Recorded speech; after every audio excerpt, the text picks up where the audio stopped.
আসসালামু আলাইকুম, রোদুস home style cooking এ আপনাদের স্বাগতম। আজকে আপনাদের সাথে দুন্দুল দিয়ে পোয়া মাছের রেসিপি সহজ এবং ঘরোয়া উপায়ে আপনাদের সাথে শেয়ার করব। এখন আমি পোয়া মাছগুলো ভালো করে ধুয়ে নিব। ভালো করে ধোয়া হয়ে গেলে কড়াইতে নিয়ে নিব মাছ, এতে দিয়ে দিব তাজা দুন্দুল।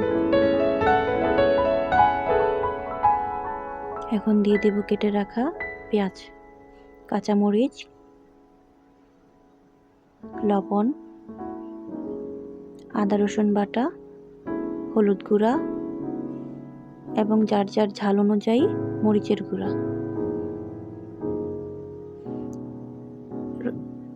সরিষার তেল, এগুলোকে হাতে মাখিয়ে নিব ভালো করে। মশলার সাথে মাছগুলো এবং তরকারিগুলো যাতে ভালো করে মিশে যায়, উল্টিয়ে পাল্টিয়ে ভালো করে মেখে নিব। আমার মাখানো প্রায় শেষ।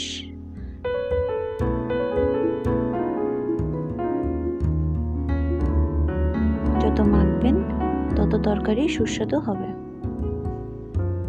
এখন এতে দিয়ে দিব মাছগুলো ভাজ করে সামান্য পরিমাণের পানি। দুন্দুল তরকারিতে বেশি পানি দিতে হয় না। এখন চুলায় দিয়ে আমি ঢেকে দিব, বলক আসা পর্যন্ত অপেক্ষা করব। বলক চলে এসেছে। এখন দুন্দুল এবং মাছ সিদ্ধ হওয়ার জন্য আমাদের অপেক্ষা করতে হবে। আবার ঢেকে দিব আমি। বলক ভালো করে চলে আসছে। এখন আমি একটু উল্টে পাল্টে নেড়ে চেড়ে নিব। মাছ এই মাখা তরকারি বেশি নাড়তে হয় না।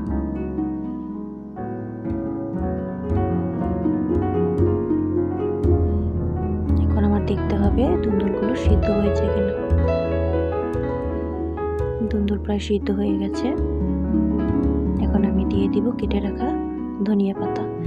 আমার তরকারি রেসিপিটা যদি আপনাদের ভালো লাগে, আমি অত্যন্ত সাধারণভাবে আপনাদের সাথে শেয়ার করার চেষ্টা করেছি। যদি ভালো লাগে অবশ্যই আমার ইউটিউব চ্যানেলে লাইক, কমেন্ট, সাবস্ক্রাইব এবং শেয়ার বাটনে ক্লিক করে পাশে থাকবেন।